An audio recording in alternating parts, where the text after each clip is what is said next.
Gênesis 42. Continuamos aqui o nosso texto do nosso estudo. Gênesis 42. Hoje nós vamos fazer uma pequena introdução desse texto, desse capítulo. Gênesis 42. Amém? Amém. Vamos ler juntos bem alto aqui o nosso tema: família doente, filho ferido. Pode passar mais um. É muito importante a gente ter essa ideia, essa noção que um pai precisa dar para os seus filhos direção, limites e proteção. É por isso que na casa de uma família que tem filhos, quem precisa corrigir os filhos? O homem ou a mulher? O pai ou a mãe? Está o casal em casa, o homem e a mulher estão em casa, e a criança precisa de uma disciplina. Quem dos dois vai fazer essa disciplina? O pai ou a mãe? O pai. O pai precisa fazer essa disciplina. Quando o pai não está em casa, aí a mãe precisa assumir esse lugar e fazer essa disciplina. E é o pai que precisa dar direção para os filhos. Não adianta, porque a mãe não consegue substituir o pai. Então pode haver famílias em que não tem um pai presente, uma orfandade, ou uma geração de bastardia, não tem um pai presente. Então a mãe às vezes vai tentar suprir de alguma forma, mas não vai conseguir, porque o pai precisa dar direção, o pai precisa dar limites, né? Uma criança que na escola não tem limites, é porque o pai não dá limites, ou às vezes o pai passa essa função da educação para a mãe, mas essa passagem ela é ilegal, ela não existe, ela é só uma brincadeira, porque o pai continua sendo o responsável por dar limite para os filhos e dar proteção. Um homem, o pai, precisa proteger os seus filhos. A primeira coisa que um homem precisa se preocupar para proteger a sua família, seus filhos, é se casando. Nada tem mais autoridade do que uma aliança. O ensino não pode substituir uma aliança, uma ameaça não pode substituir uma aliança. Filhos que estão debaixo de um casamento sem aliança são filhos desprotegidos sexualmente, espiritualmente e emocionalmente. Amém? Então a mãe precisa gerar vínculos nos filhos. É a mãe que senta lá e faz carinho na criança, caça piolho. É a mãe que faz isso. Amém, gente? A mãe precisa gerar vínculo com os seus filhos, abraçar, fazer massagem nas costas, conversar. É natural que a criança seja um grude com quem? Com o pai ou com a mãe? Com a mãe, gente. Com a mãe. Quando a gente chega numa família e a criança não é um grude com a mãe, mas é um grude com o pai, você pode ligar uma luz alerta. Algo não está certo. A criança vai correr no colo do pai, quando o pai chega em casa, vai matar a saudade e depois ela vai querer quem? A mãe. É natural que uma criança, emocionalmente, está ligada com a mãe. Ela saiu do útero da mãe, ela ouviu as batidas do coração da mãe, ela fez parte das emoções da mãe. Então é natural que quem gera vínculos numa pessoa, num ser humano, é a mãe. Mães, vocês precisam gerar vínculos nos filhos de vocês. Você precisa gerar vínculos. Amém? Você está entendendo? Isso que nós estamos recebendo, que você está recebendo nessa noite, é profundamente precioso.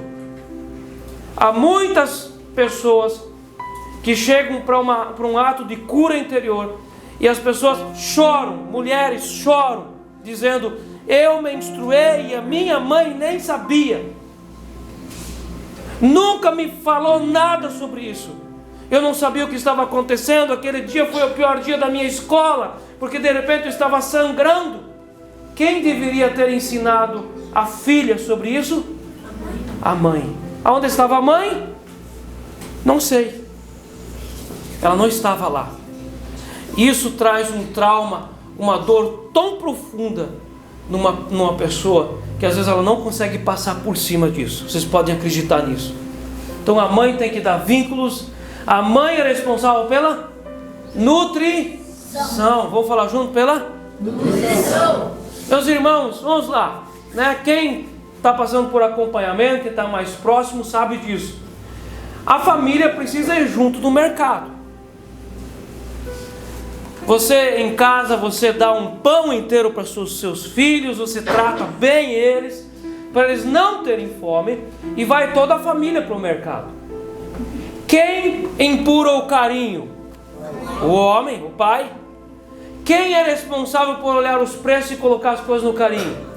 A mãe, a mulher, porque ela é responsável pela nutrição.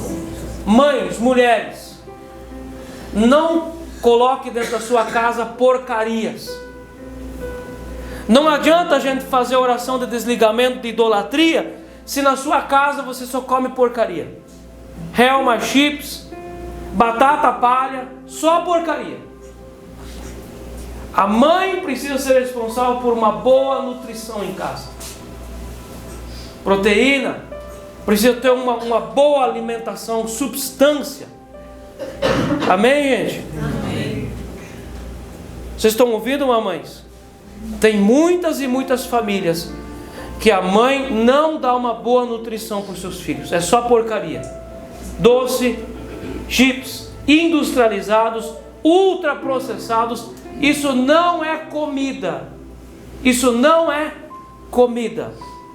Isso vai trazer um malefício enorme para a sua existência. Você vai ter dores terríveis na sua vida, de fígado, de pâncreas, de estômago. Você vai ter dores na sua cabeça, porque o seu segundo cérebro, que são os seus intestinos, estão sendo muito maltratados, com ultraprocessados, com coisas que viciam os filhos. Uma família precisa comer carne, arroz, feijão, coisa saudável, cozida.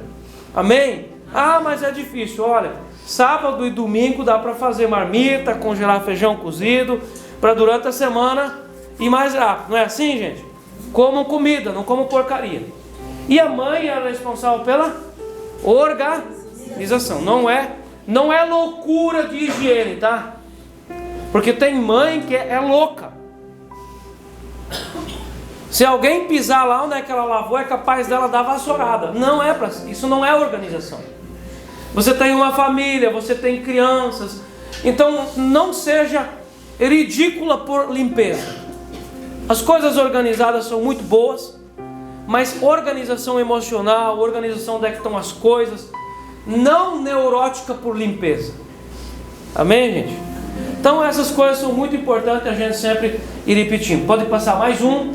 Então nós temos aqui as 5 famílias. De lá para cá, vamos falar junto? Vamos lá? Caótica, regras, vínculos, protetor e aglutinado. Amém? Pode passar mais um.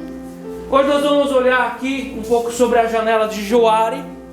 Isso aqui é a representação da nossa alma. Então tem coisas na nossa alma que são a área de transparência, que eu conheço sobre mim.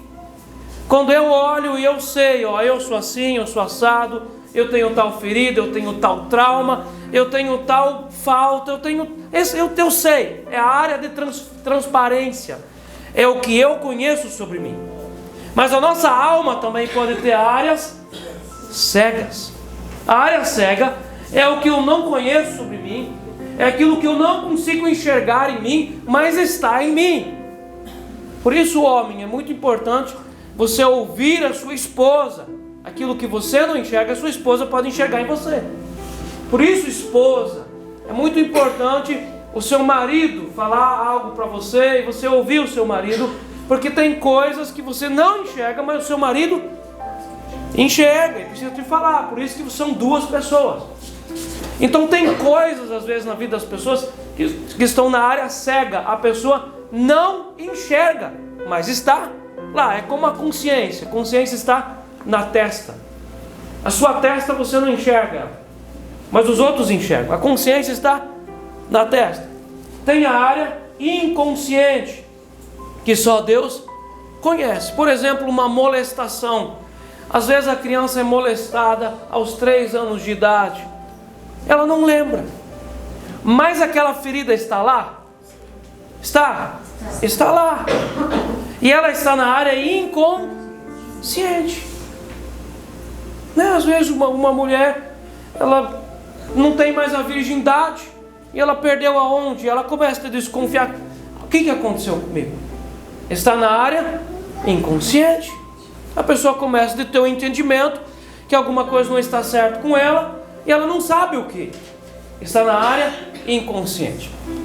Isso só Deus conhece. Então, quando às vezes nós temos sintomas de coisas inconscientes, mas nós não sabemos, nós podemos orar e o Espírito Santo pode nos mostrar um abuso, um xingamento, um abuso emocional, um abuso sexual, uma ferida, um interromper emocional muito cedo da mãe, também deixa traumas. Está tudo no inconsciente. Mas também tem a área oculta. A área oculta é o que os outros não veem em mim, mas eu escondo, eu cuido daquela área oculta. Eu cuido muito dessa área oculta. Então, são traumas, são feridas, são rejeições, são pecados, hipocrisias, que normalmente nós crentes, nós espiritualizamos a ferida. Acontece uma espiritualização da ferida, como nós tratamos aqui no culto passado, né, daquele jovem estudante de teologia que preferia pegar um texto bíblico para se enforcar, para dizer, mas Elias também pediu a morte para si, do que pegar um texto bíblico para aceitar ajuda de cura emocional. Por que nós estamos trazendo isso aqui? Por 2 fatos. Primeiro, nós vamos tratar a questão das 5 tipos de famílias. E às vezes, nós ou alguém de nós vai estar enganado acerca da sua família. Você vai achar que é uma coisa e é outra. É bem fácil a gente fazer isso. Que vai estar na área cega. Você vai precisar de muito ajuda e conselho para você conseguir entender qual tipo de família que você foi criado. E outra coisa, quando nós vamos adentrar hoje na segunda parte, nessa próxima parte da história de José, a ferida de José estava escondida aonde? Na área inconsciente, ou na área oculta, ou na área transparente, ou na área cega? Na área oculta. A ferida estava lá? Estava lá. Amém? Isso aqui nós vamos ver outras vezes, pode passar. Isso aqui é interessante. Então no capítulo 42, o texto começa assim: sabedor Jacó de que havia mantimento do Egito, disse a seus filhos: porque estáis aí a olhar uns para os outros? Tipo assim, o que vocês estão olhando? E ajuntou: tenho ouvido que há cereais no Egito, descei até lá e comprai-nos deles, para que vivamos e não morramos. Então desceram 10 dos irmãos de José para comprar cereal do Egito. A Benjamim, porém, irmão de José, não enviou Jacó na companhia dos irmãos, porque dizia, para que não lhe suceda acaso algum desastre. Não parece que agora Jacó está super protegendo Benjamim? Não parece isso? Verso 5: entre os que iam, pois para lá, foram também os filhos de Israel, porque havia fome na terra de Canaã. José era governador daquela terra, era ele quem vendia todos os povos da terra. Fala assim junto comigo: ele tinha uma vida bem agitada. Tinha uma vida agitada. Ele vendia para todo mundo. É lógico que não era só ele que vendia, havia dezenas de pessoas vendendo, talvez centenas de vendedores. O movimento era muito grande, mas ele estava sempre ali interagindo com o movimento, e ele era o líder de tudo isso. A segunda parte do 6: e os irmãos de José vieram e se prostraram o rosto em terra perante. Presta atenção. Vamos imaginar que havia 100 lugares vendendo trigo. Talvez nós estamos sendo generosos aqui, porque poderia ter sido bem mais lugares. O Egito era enorme naquela época. Quem dirigiu que os irmãos de José viessem exatamente na frente em que José estava vendendo trigo? Quem dirigiu essa situação? E é quando eles chegaram e se prostraram, eles não sabiam que era José.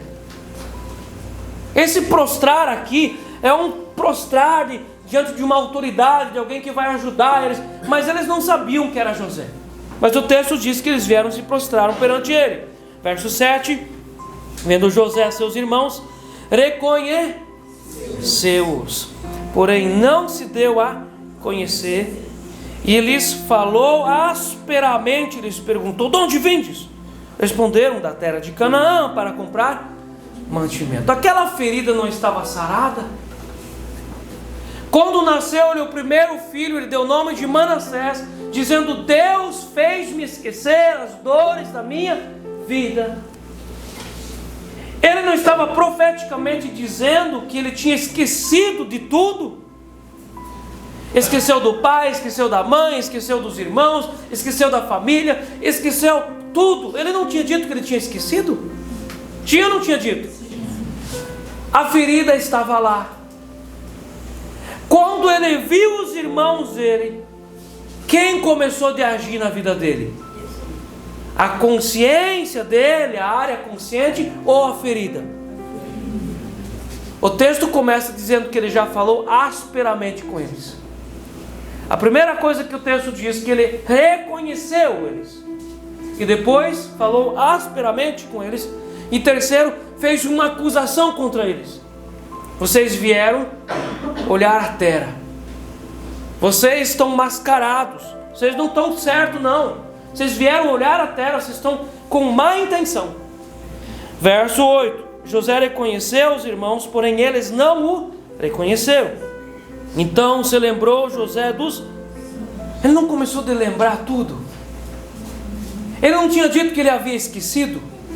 Quando ele coloca o nome de Manassés no filho dele, dizendo que ele havia esquecido tudo, ele estava dizendo que ele tinha esquecido de tudo, inclusive dos sonhos proféticos. Mas o texto diz que ele começou de lembrar. Deus começou a agir na história de José. Ele começou a se lembrar. Verso 9, então se lembrou José dos sonhos que tivera a respeito deles. E eles disse: vós sois espiões e viestes para ver os pontos fracos da terra. Responderam-lhe: não, Senhor meu, mas vieram os teus servos para comprar mantimento. Somos todos filhos de um mesmo homem, somos homens honestos. Os teus servos não são espiões. Ele, porém, lhes respondeu: nada disso, pelo contrário, viestes para ver os pontos fracos da... Você consegue perceber que uma ferida, ela não precisa de um planejamento para começar uma vingança? José começou de montar uma vingança aqui. Você imagina aquela pessoa ferida na vida, ferida, magoada, e ela começa a prosperar e ela se torna um patrão. Aquela pessoa assim, magoada da vida, toda ferida, ferida em casa, ferida no casamento, ferida com os irmãos, e essa pessoa se torna uma professora de escola, uma diretora, um funcionário público que vai lidar com pessoas, um pastor de igreja, cheio de feridas. Quando essa pessoa chega no lugar de liderança, ela executa as suas vinganças nas pessoas. Você está entendendo? Quantas vezes nós já ouvimos de pastores que cometem abuso emocional e espiritual com as pessoas? Você vai na vida dessa pessoa, alguém abusou desse homem na infância dele. Abuso sexual, emocional, abuso psicológico. Agora, quando esse homem tem um cargo de liderança, de autoridade, Ele vai se vingar daquelas pessoas que o molestaram, daquelas pessoas que o fizeram mal. Por isso que lá no texto de Levítico 21, o texto vai falar que o sacerdote não poderia ter feridas nas mãos, não poderia ter contaminação nas mãos. Se nós temos feridas nas mãos, nós vamos espalhar essas feridas para quem nós lideramos, ou as pessoas com as quais nós lidamos. Você está entendendo? Vamos continuar o texto aqui, depois eu vou aplicando mais algumas coisas. 13, eles disseram: nós, teus servos, somos 12 irmãos, filhos de um homem na terra de Canaã. O mais novo está hoje com nosso pai, o outro já não. Quem eles falaram que não existe? E quem estava ouvindo? Vamos se colocar no lugar de José?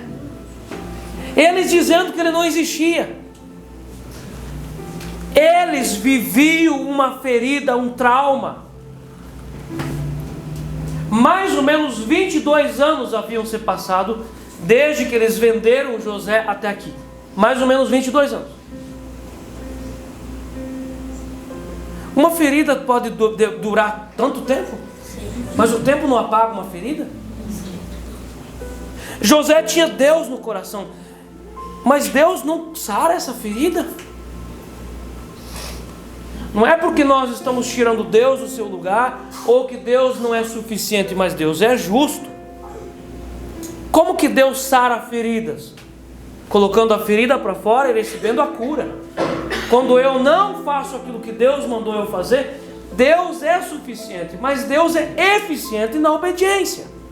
Se eu não obedeço, não é eficiente. O poder dele não vai fazer efeito em mim. Não porque Deus não quer, mas porque eu não quero. Agora essa ferida, ela reaparece dos dois lados. Dos dois lados havia ferimentos, traumas. Eles disseram que José não existe. Para eles, eles não queriam mesmo que José existisse. Por isso que eles quiseram matar ele. Porque quem mata quer que o próximo não exista. Por exemplo, um adultério ou uma separação de casal. Uma separação de casal é uma morte. Porque quando há uma separação, aquele casal, um deles, o outro, quer que o outro não exista mais. Por isso que uma separação é uma morte, até que a morte nos separe. Eles não queriam que José existisse. As feridas estavam dos dois lados. Verso 14. Então lhes falou José: é como já vos disse, sois espiões. Nisto sereis provados pela vida de Faraó. Daqui não saireis, sem que primeiro venha o vosso irmão mais novo. José sente as dores, é como se ele fosse Benjamim. Será que os irmãos ainda eram do mesmo tipo? Será que eles também matariam ou venderiam Benjamim? Verso 16: enviai um dentre vós que traga vosso irmão, vós ficareis detidos, para que sejam provadas as vossas palavras, se há verdade no que dizeis, ou se não, pela vida de Faraó sois espiões. E os meteu juntos em prisão 3 dias. O texto lá anterior, quando fala que os irmãos jogaram José dentro de uma cisterna, não fala quantos dias que José ficou ali. Nos dá a impressão de que jogaram lá e no mesmo dia o venderam. Por que José jogou os irmãos todos numa prisão por 3 dias? Nos denunciando, nos trazendo uma pista, que talvez José ficou 3 dias naquela prisão. 3 dias naquela cisterna. Esses 3 dias não são à toa. E nós não vamos associar esses 3 dias ao sepulcro de Jesus, ou a Jonas que ficou 3 dias no ventre do grande peixe, nada disso. 3 dias, muito provável que foi o tempo que eles jogaram José na cisterna e não lhe deram pão nem água, mas assentaram-se por 3 noites ali e negociaram o preço do seu irmão. Verso 18: ao terceiro dia disse-lhe José: fazei o seguinte, vivereis, pois temo a...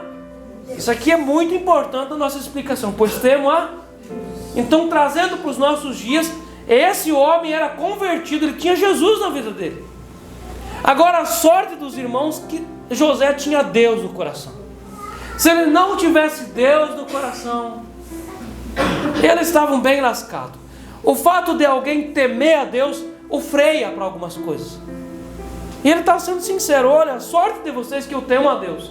Se eu não temesse a Deus, verso 19: se sois homens honestos, fique detido um de vós na casa da vossa prisão, vós outros ide e levai cereal para suprir a fome das vossas casas, e trazei-me vosso irmão mais novo, com o que serão verificadas as vossas palavras, e não morrereis.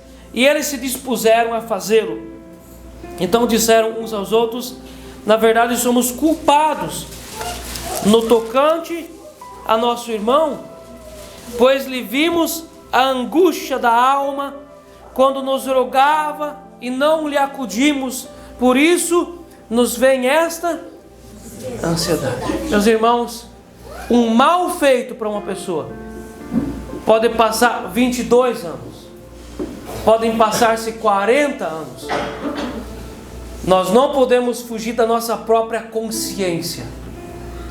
Por isso que no nosso trabalho de libertação nós temos o caminho de volta. O caminho de volta é voltar àquela pessoa que você ofendeu, pedir perdão para ela, para que você seja liberto dos algozes da alma.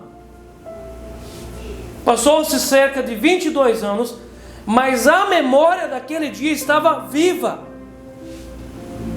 Ninguém lhes falou palavra alguma. José os colocou na prisão, e na prisão eles entenderam: olha, nós entendemos que está acontecendo isso conosco por causa da nossa situação com o nosso irmão. Mas eles, na mente deles, achavam certo que o irmão tinha morrido já, não existia mais. Verso 22: respondeu-lhes Rúben: não vos disse eu? Agora ele faz o papel da esposa no casamento. Eu não disse? Não vos disse eu? Não pequeis contra o jovem, e não me quisestes ouvir, pois vendes aí que se requer de nós o seu sangue. Eles, porém, não sabiam que José os entendia, porque lhes falava por intérprete. Ele, tirando-se deles, chorou depois, tornando-lhes falou. Tomou a Simeão dentre eles e os algemou na presença deles. Olha o 24. E ele, tirando-se deles, chorou. Vamos falar junto essa frase aqui? Ele, tirando-se deles, chorou. Por que José chorou? Porque as feridas estavam ali vivas.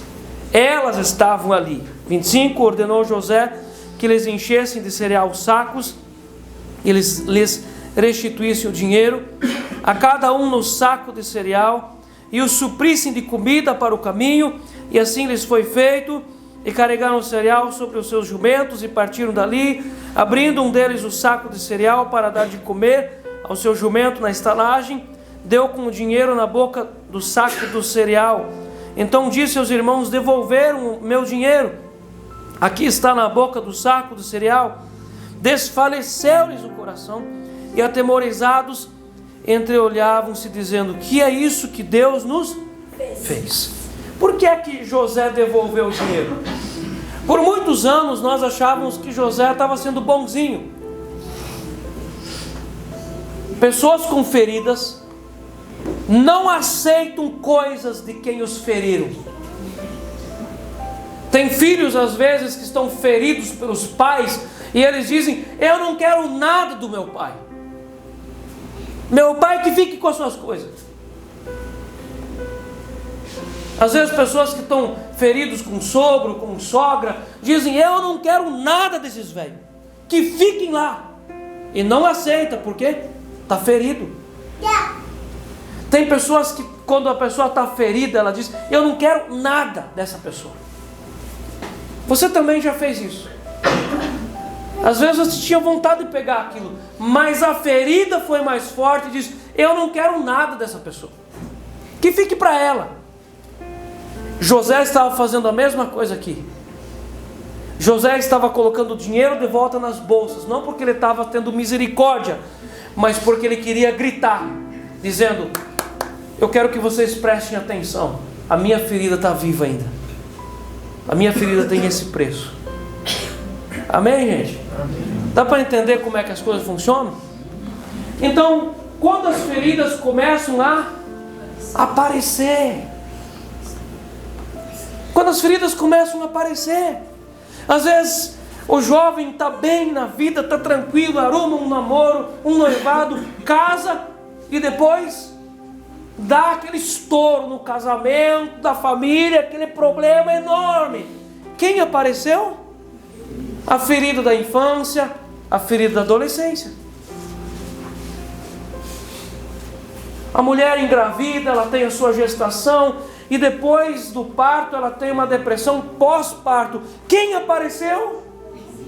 Quem apareceu no momento de maior alegria, no momento de maior prazer da mamãe ali com a sua cria, com o seu nenê, está ali aproveitar aquilo que ela gerou e ela ansiosamente esperou. Quem apareceu para estragar isso? Uma depressão que nasceu aonde? Na infância, na adolescência. E agora quem apareceu para estragar o prazer de mãe e filho? Você está entendendo? Não era para ser assim.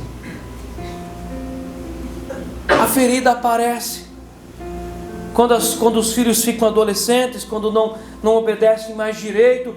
Aquele pai que foi excedentemente corrigido. Às vezes o pai daquele pai bateu com pau, com facão, com aquela ideia antiga, porque tem que bater.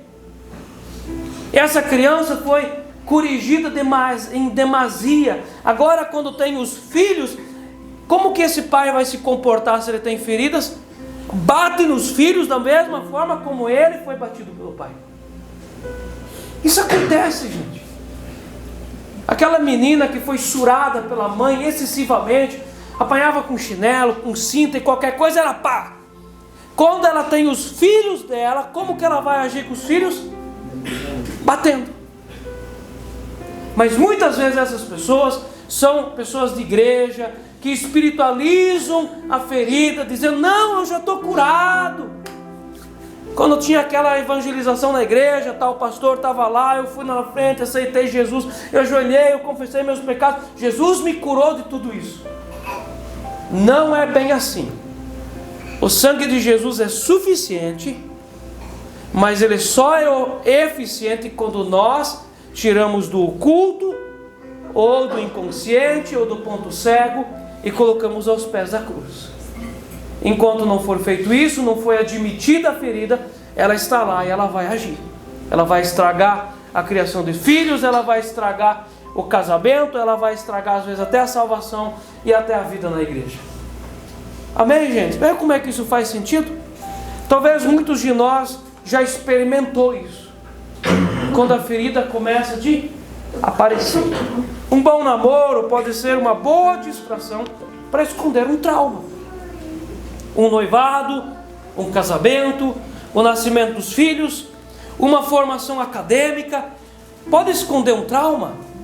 É uma distração muito boa. Um bom emprego, um bom salário, importantes conquistas patrimoniais. Eu comprei minha casa, olha o meu carro zero, olha o meu carrão. Conquistas patrimoniais podem ser boas distrações para esconder dores do passado. Tornar-se cristão não vai resolver as feridas do passado. Não vai. Então depende de quem vai assistir esse vídeo, vai se retorcer. Nós não estamos tirando a suficiência de Cristo. Cristo é suficiente para todas as feridas e todos os traumas, confessados e colocados para fora. Senão não existe eficiência. Pode ajudar, Tornar-se cristão não pode resolver as feridas do passado. Pode ajudar a lidar melhor com as dores. É o que o texto nos traz aqui. Se José não tivesse Deus no coração, olha que os irmãos dele estavam lascados. E ele também. Então, graças a Deus, para os irmãos, que ele tinha Deus no coração. Então, muitas vezes, muitos de nós aqui, graças a Deus que a gente tem Jesus no coração. Porque tem crente que é vingativo. Tem pastor que é vingativo. Tem patrão que é vingativo. Tem chefe que é vingativo. E é crente. E normalmente são aquelas pessoas que mais dizem: não, eu não levo para o coração. Eu não me vingo. Eu nunca me vingo. Às vezes a minha vingança está no ponto cego, gente. Eu não vejo como eu me vingo. Por isso que é tão importante a gente entender em qual família que a gente foi gerado. Às vezes eu gero vingança no meu casamento e eu acho que é justiça. Punindo a minha esposa, punindo o marido, punindo os filhos. Tem casamento que é difícil, gente. Mas a pessoa pega a Bíblia e diz: não, Jesus manda eu me posicionar como sacerdote dessa casa. Mas na verdade é espiritualizando uma ferida, passando agressividade para o seu cônjuge e para os seus filhos. Então, Jesus muitas vezes ajuda para a pessoa não ser pior. Graças a Deus por isso. Jesus é bom, gente. O sangue dele é poderoso. As feridas vão aparecer. A natureza da ferida é aparecer em situações importantes da vida para sabotar a alegria das conquistas. Sabotar um primeiro momento de casamento, sabotar um primeiro momento de um filho, sabotar um bom salário, sabotar a adolescência dos filhos, sabotar o casamento dos filhos. Tem feridas de pais que surgem quando os filhos vão casar. E os pais se revoltam contra os filhos. Não, porque nós demos tanto para os nossos filhos, agora estão se revoltando contra a gente, querem ir embora de casa. E começam a ser contra o casamento dos filhos. E aí, se isso cai nas mãos de um pastor, como é que fica? Complicado, né? Mas muitas vezes esses filhos não estão sendo rebeldes. Eles estão caminhando, fazendo a sua vida só. E os pais não liberam eles. Por quê? A ferida está ali latejando. Porque às vezes esse pai e essa mãe foram rejeitados em casa e agora eles querem segurar os filhos. A ferida, a natureza da ferida é aparecer. A vida vai prosseguindo e muitas vezes não temos ideia de que os baques pelos quais passamos vão se tornando grandes feridas em nossa alma. Geralmente só tomamos consciência disso depois que vemos os trágicos resultados de coisas passadas, quando a ferida se repete nos nossos filhos ou nos nossos liderados. Você conseguiu entender isso? Todas as experiências pelas quais José passou foram gravadas dentro de si, nada se perdeu. Mas José espiritualizou a ferida, Manassés e Efraim. José espiritualizou o esquecimento dos traumas, como ele estava enganado. E uma coisa muito importante que nós vamos ver nessa história aqui, que é o seguinte, pode passar um pouquinho mais? O coração pode abortar alguém? O coração pode gerar abortos? Pode deixar de gerar? Sim. Quando nós olhamos aqui um pouco para trás, no capítulo 41, no verso 55, a partir do 53 vai falar que os anos de vaca gorda passaram, 54 começaram de vir 7 anos de fome, 55, sentindo toda a terra do Egito a fome, clamou o povo a Faraó por pão, e Faraó dizia a todos os egípcios: ide a José, o que ele vos disser, fazei. Então esses 7 anos de vacas gordas, vamos imaginar o seguinte: quando José saiu da prisão, o que seria óbvio que ele fizesse? José passa 13 anos de injustiça. De um dia para o outro, uma noite para um dia, tiram ele da prisão. Dão para ele o cajado, o cetro de governador do Egito. 13 anos longe do pai e dos irmãos, longe da família. O que você faria no próximo dia? Agora você é governador do Egito. Você tem à sua disposição tudo. O que você faria? O que você faria? Ia ver seus pais. Vocês não concordam comigo? Você teria à sua disposição o carro que você quisesse, o avião. No outro dia você poderia voar até nos seus pais. E José fez isso. Um coração ferido torna-se um ventre abortivo. Por que José nunca visitou seu pai e seus irmãos?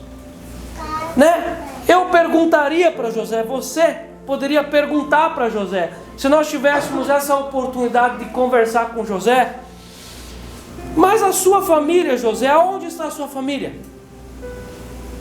Da onde você veio? É como se ele não tivesse família.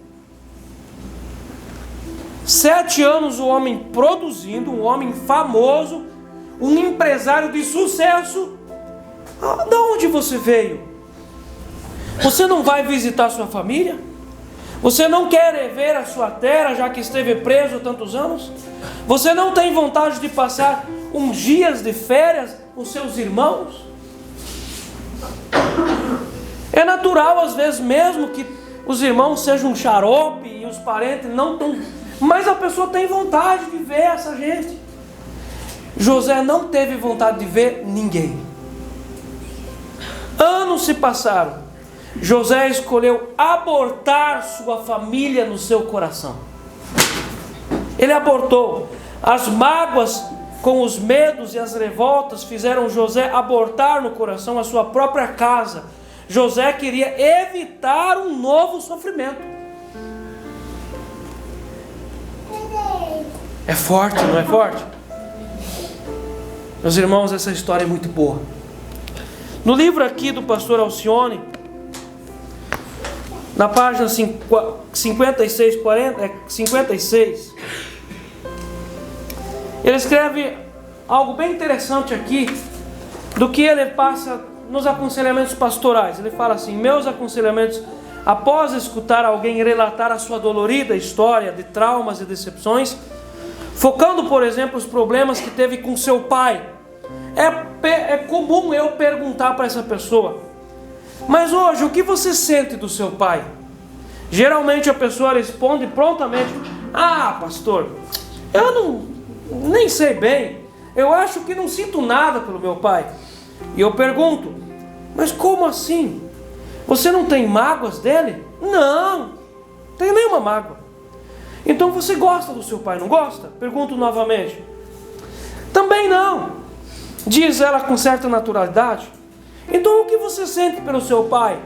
Diante dessa pergunta, geralmente escuto: não sei, acho que não sinto nada.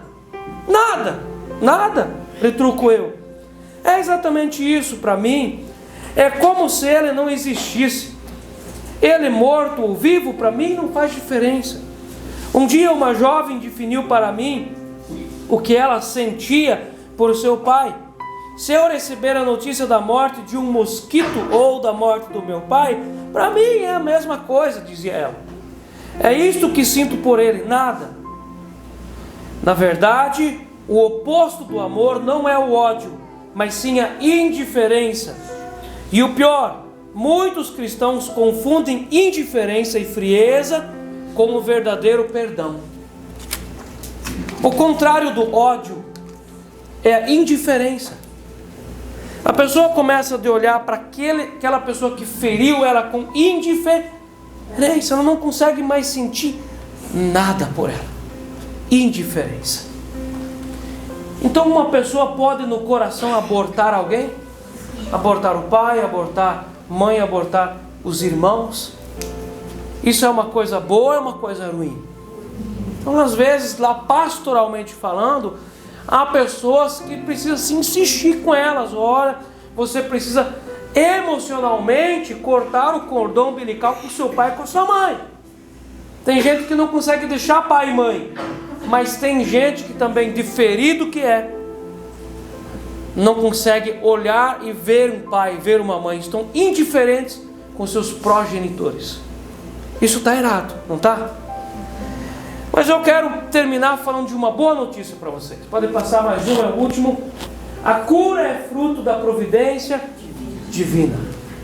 Quando nós vemos o texto bíblico, ele nos traz um mover de Deus.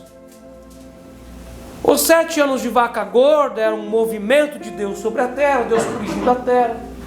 Agora os 7 anos de vaca magras, Deus corrigindo a terra. Deus começa a agir agora na casa de Jacó. Porque Deus poderia ter falado também para Jacó: prepara-te, porque vai ter 7 anos de vaca magra. Mas Deus não falou qualquer coisa para Jacó. E a fome chegou também na casa de Jacó e dos irmãos. Eles estavam num ponto que eles não tinham o que fazer. A Bíblia diz aqui que Jacó fala no final do verso 1: por que estáis a olhar uns para os outros? Tipo, o que vocês estão fazendo? Vocês não estão fazendo nada. Tempos de seca normalmente são tempos de ociosidade, ninguém faz nada. Deus movendo tudo para fazer acontecer um encontro. Deus estava movendo as coisas.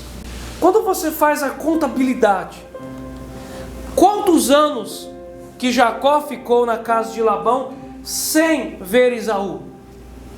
Mais ou menos quantos anos? 21 a 22 anos. Agora nós fazemos a contagem, mais ou menos o mesmo tempo que José não tinha visto mais os seus irmãos. Você já percebeu que tem coisas que acontecem numa geração e se repetem na outra? É muito comum isso acontecer nas famílias. A mesma coisa que acontece várias gerações vai acontecendo até chegar em você. Talvez a mesma coisa que você vive, o seu pai viveu, seu avô viveu e o seu bisavô também. Algo de extraordinário estava acontecendo aqui no texto. Deus começou a mover as coisas. Os irmãos foram enviados para o Egito. Os irmãos foram enviados. O Jacó, a autoridade, enviou. Então nós vemos aqui que Deus estava preparando um momento da cura e do conserto entre eles. Tantos vendedores de trigo em todos os lugares do Egito. O texto lá no capítulo 41 diz que em cada cidade haviam celeiros, né? Pitom e Ramsés eram os principais celeiros, mas em cada cidade haviam celeiros e havia gente vendendo trigo. E de uma forma incrível, eles chegam na frente onde José estava vendendo trigo. Deus começa a propor um encontro entre esses irmãos, porque eles são uma família, que na verdade são um povo, da onde viria o Salvador. Mesmo que Jesus vem da tribo de Judá, mas eles vieram de um só pai, de Jacó. E Deus estava preparando um momento de cura e de conserto entre eles. Na geração passada, Deus já tinha feito isso entre Esaú e Jacó. A confrontação tem sido muitas vezes o principal instrumento divino para tratar relacionamentos partidos. Deus começa de confrontar. Confronta no culto, confronta no estudo bíblico, confronta no seu devocional. Aí você coloca lá uma pregação, que o seu anjo do nada vem e coloca a pregação para você e vai falar dessa confrontação. Deus trabalha por meio do confronto. Deus começa a confrontar a pessoa. E quem agora está confrontando José? Deus. Deus preparou o cenário de um modo ideal para que houvesse um confronto inesperado, mas necessário.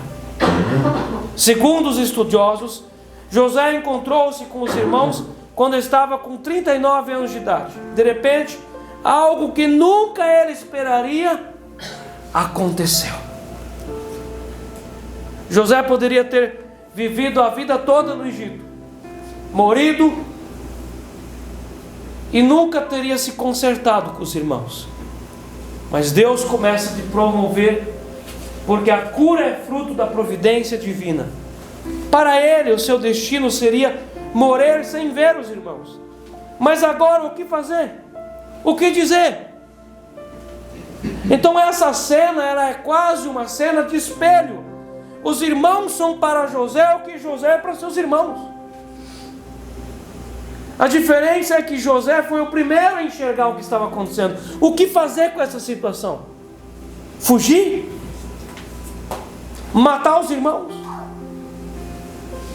Aquela situação deve ter tirado o sono de José. Talvez os irmãos na prisão, durante aquelas 3 noites, dormiram mais do que José na sua cama de governador. Quando Deus começa a confrontar as nossas feridas do passado. Amém? Você está entendendo? Meus irmãos, o que José ia falar para os seus irmãos?